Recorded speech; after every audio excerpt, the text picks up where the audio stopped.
American Muslims give $100 million for earthquake relief. Turkey arrests contractors of buildings flattened by earthquake. Gazans donate blood for quake victims in Turkey and Syria. Desantis slammed for next-level hypocrisy over gun ban. Iranians celebrate 44th anniversary of Islamic revolution. Saudi Arabia to send its first female astronaut into space.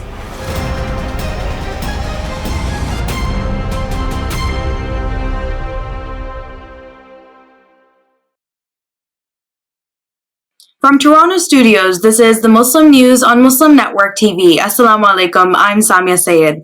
Our top story tonight: the U.S. Council of Muslim Organizations lauded American Muslims for their quick, generous, and compassionate humanitarian response to the Turkey-Syria earthquake.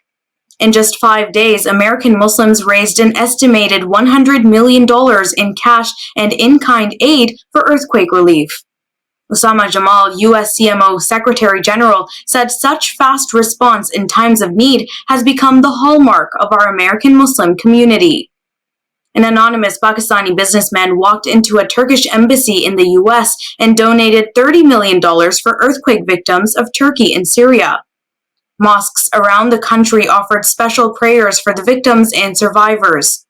And most mosques raised enough funds through established Muslim relief organizations. In related news, the death toll from last week's devastating earthquakes in southeastern Turkey and northern Syria has reached 36,000. United Nations Emergency Relief Chief Martin Griffiths expects the number to surpass 56,000 people.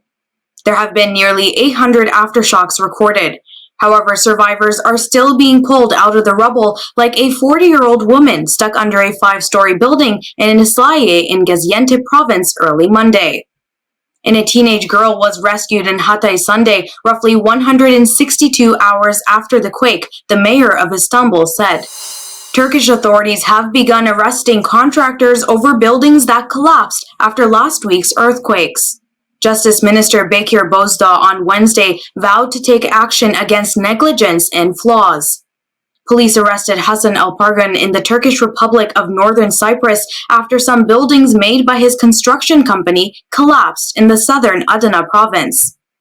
Contractor Ibrahim Mustafa Ankaglu was arrested in Istanbul after a technical examination of a collapsed apartment building in Gaziantep province found neglect.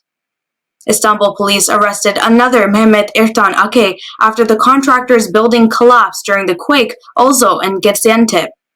And Mehmet Yasser Joshkun, the contractor of a large residential building in the hard-hit Hatay province, was also taken into custody Saturday. Earlier, security forces arrested Joshkun at Istanbul airport on his way to Montenegro while attempting to leave Turkey. A relative of Emmett Till has filed a lawsuit seeking the arrest of a white woman whose allegations resulted in the 14-year-old black boy's kidnapping, torture, and murder nearly 70 years ago.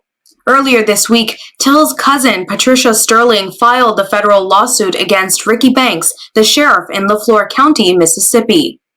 Sterling is seeking to compel the sheriff to serve a 1955 arrest warrant against Carolyn Bryan Donham. Donham, now 89, has lived in Kentucky and North Carolina in recent years. She has not publicly spoken about calls for her arrest. A team searching for evidence surrounding Till's lynching discovered the arrest warrant last year in a Mississippi courthouse basement. In August 1955, Till was visiting family in Mississippi when Donham, then 21, accused him of making lewd comments and grabbing her in a family grocery store and money. Evidence shows a woman, possibly Donham, identified Till to the men who went on to abduct and brutally murder him, the Associated Press has reported. Till was severely beaten and his attackers dumped his body in a river. His mutilated and disfigured corpse was found in a river a few days after his abduction. The Biden administration on Friday blacklisted 6 Chinese companies tied to Beijing's surveillance balloon program in retaliation for a suspected spy balloon. The U.S. Commerce Department added the companies to the sanction for supporting military modernization efforts, specifically those related to aerospace programs.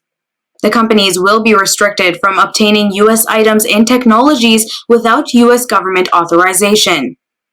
Alan Estevez, Undersecretary of Commerce for Industry and Security, said China's use of high-altitude balloons violates U.S. sovereignty and threatens national security. U.S. Secretary of State Antony Blinken postponed a trip to Beijing following the balloon incident.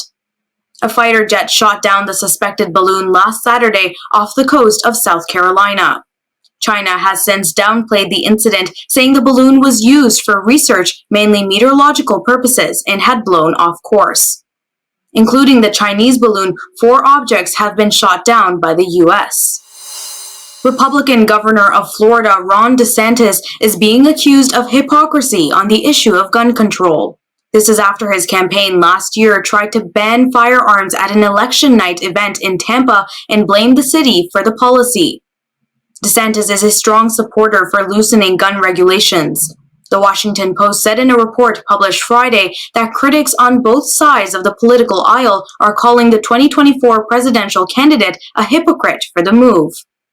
According to the Post, on November 8th, DeSantis' campaign sought to prohibit guns from the governor's re-election victory party at the Tampa Convention Center.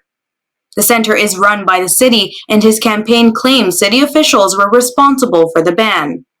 In an October 8th email obtained by the Post, Chase Finch, the convention center's safety and security manager, said DeSantis in his campaign will not tell their attendees that they are not permitted to carry because of the political optics. Responding to the Post report, California Governor Gavin Newsom, a Democrat, tweeted that the level of hypocrisy here is just astounding. Fred Guttenberg, whose daughter Jamie Guttenberg was killed in 2018 in a school shooting in Parkland, Florida, said DeSantis is a fraud and he should be treated that way. The election night party wasn't the only time DeSantis' campaign has tried to keep guns out of events attended by the governor. Alachua County GOP Chair Tim Martin told the Post that he skipped a DeSantis fundraiser last October. That was because DeSantis was insisting upon having metal detectors at the event, outside of which a guns right protester was arrested. We're bringing more news stories after the break, so stay tuned and we will be right back.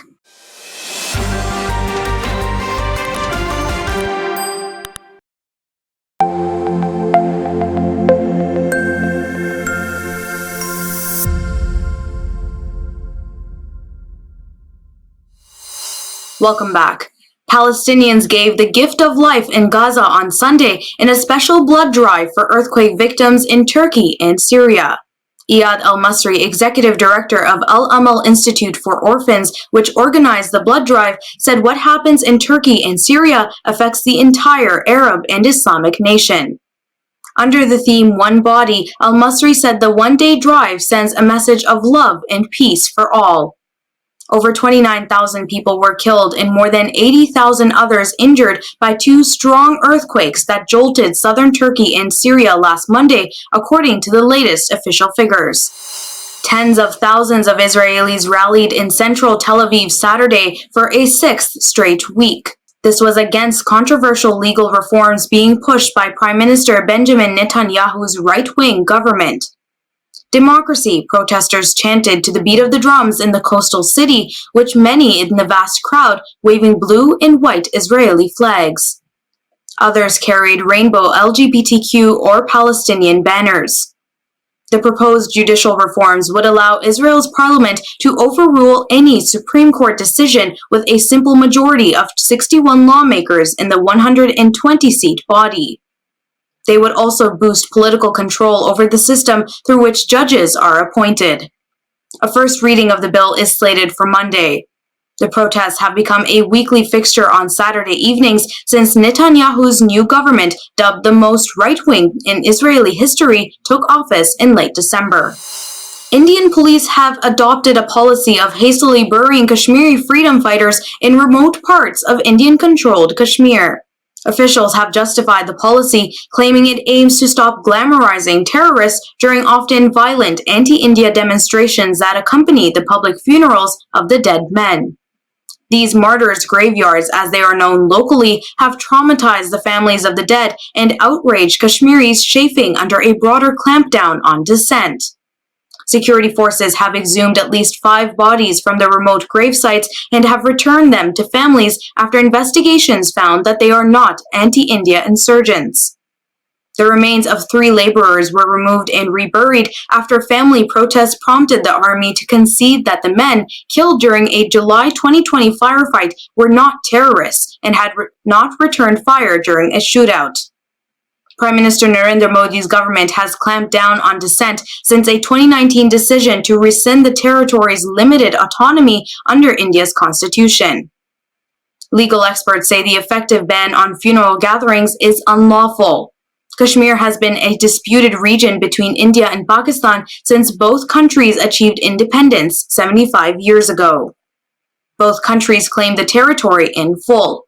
India has accused Pakistan of training and supporting militants there, which the latter denies. Tens of thousands of Iranians took to the streets in the capital of Tehran and other cities on Saturday. This was to mark the 44th anniversary of the Islamic Revolution following months of anti-government protests.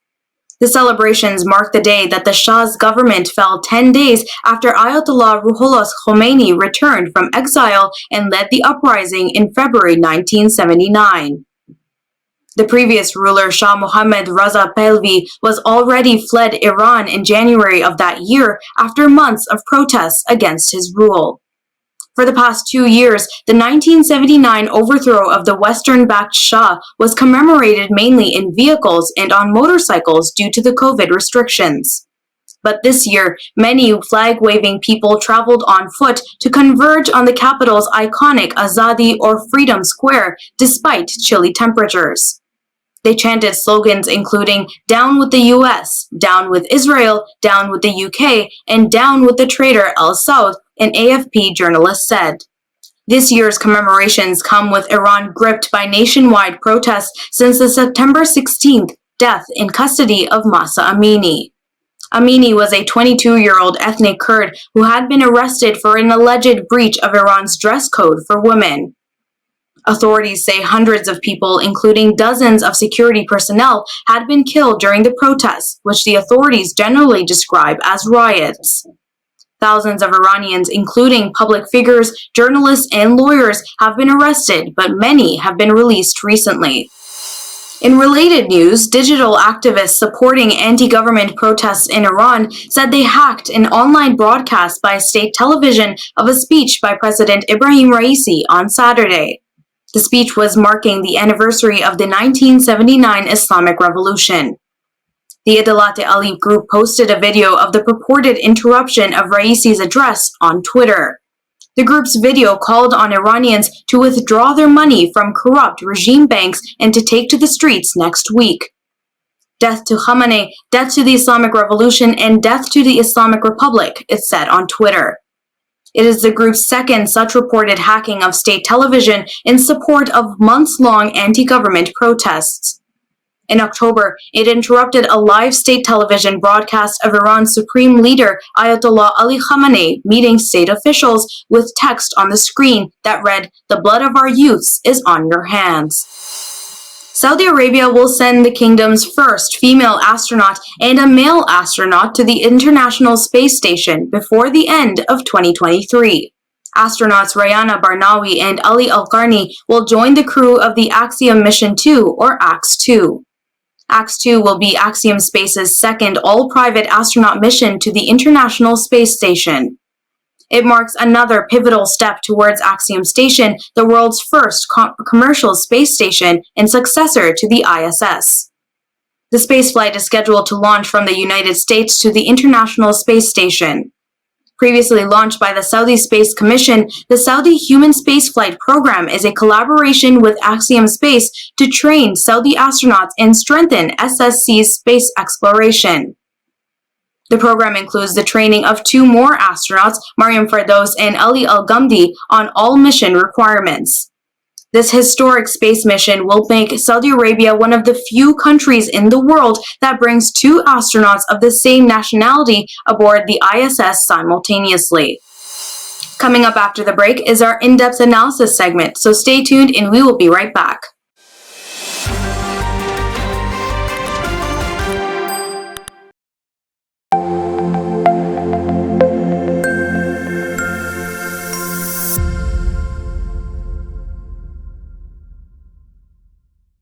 Welcome back. To discuss Muslim Americans' fundraising initiatives for earthquake victims, let's go to Imam Abdul Malik Mujahid. Over to you, Imam Mujahid. Thank you, Saamiyah. American Muslims by now has given 100 million US dollars to take care of the survivors of the terrible earthquake in Turkey and Syria. Now situation is even worse. 36,000 are found dead, more being counted. United Nations says it may go up to 56,000 deaths. But survivors and freezing weather, most of them without any tent and a shelter, need help. American government has given $85 million. That's good, but more need to be done. I happened to be in San Diego, California this weekend, an interim mosque community hall, and it has piles and piles of things which are being packed by volunteers. And I requested the Imam if I can talk to him. Imam Taha Hassane, welcome to Muslim Network TV. Assalamu alaikum. Wa alaikum assalam wa rahmatullah. Imam Mujahid, thank you for inviting me. Imam Taha Hassane is a leader of Muslim community in San Diego. I was quite impressed by the response of your community. Please share with our audience how has been the response to this terrible tragedy by the community in your mosque and around in the city. Bismillah walhamdulillah wa salatu wassalamu ala rasulillah. Again, thank you for having me. And the response, as you have seen, was really overwhelming. And this is not only at this moment after the earthquake in Turkey and Syria, but every time there is something going on in the Muslim world, all over the world, my community always takes action and try to help as much as possible. And this time, alhamdulillah, the response of the community was great as usual. We have received a lot of donations, as you have seen in our masjid, and not only our masjid, but many masajid in the San Diego area, and also I can easily say more than 100 masjid in Southern California. So how much were raised in your masjid, and what do you think about the other mosque? Any estimates? Yes, until now, people give on Friday, and then those who were not there, those who didn't have their checks with them, they keep coming during the weekend. And until today, Monday, people keep coming and donating. I can tell you easily more than $60,000 only from our masjid and from several other masajid here in San Diego and almost every single masjid I know in Southern California had a fundraising for the earthquake this past Friday. Now, I entered your community hall and I saw boxes and boxes of material being packed. What material is being collected and who is packing them? Yes. By the way, this is a project that we have coordinated with the Turkish consulate in Los Angeles. So we are working with them collecting blankets, winter clothes, mainly winter coats and jackets, baby food, diapers, and first aid kits. So this is what we have packed in the boxes. Alhamdulillah, we had a lot of volunteers showing up, sorting out, and packing. And actually, this morning, we sent a truck and another U-Haul trail to the collection point in Long Beach, California. So they are shipping from there to Turkey through Turkish Airlines. So do you have any information about other mosques in Southern California? Are they all doing the fundraising and collection of material? Are there some congregations other than Islamic congregation involved in these things? Yes, there are, under the umbrella of the Shura Council of Southern California, that is also helping coordinating this effort. most of the masajid, almost every masjid I know, they did or they were part of this campaign, and they did a fundraising on Friday. Not only masajid, but also like here in San Diego, we had non-Muslims from our neighborhood. Once they saw my interview in the local media outlets, they started coming to the Islamic Center, and they started donating whatever they could. Here in San Diego also, we have in Balboa Park what we call the Hall of Nations, and part of the Hall of Nations there is the House of Turkey, and they are doing the same thing. Actually, on Saturday I had a phone call with the head of this organization, and they are coordinating with us. They are doing the same thing. Even groups within San Diego, just in neighborhoods, when they know that there is a Muslim living over there, the neighbors started reaching out to their Muslim neighbor and giving them the donations, and the Muslim neighbor brought the donations to the Islamic Center. Also, interfaith groups. We have several interfaith alliances here in San Diego, and some of them, they reach out to us at the Islamic Center, and they are helping us with the monetary and financial donations, collecting financial donations for the victims of the earthquake. Now, how does this happen? People see the news and they plan on it their own, or there is a call goes around in the Muslim community to do certain thing and people respond to it? No, just using the local media and advertising on social network platforms that we have, on our website, word of mouth. So this is how people knew about this campaign, especially people who are connected with the Islamic Center of San Diego through social media outlets.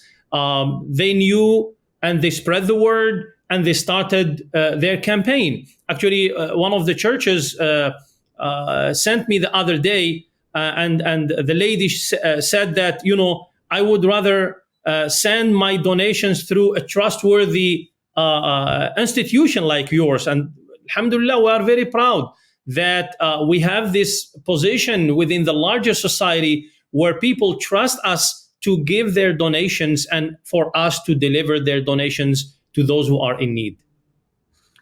While you're talking about people of other faith and neighbors, share this with me. Is this idea of mosques in America have this tradition, some disaster or something happen or another mosque is being built, and mosque allows people to come in and raise funds for that particular cause. Is this a unique American Muslim tradition, or American churches also do the same thing?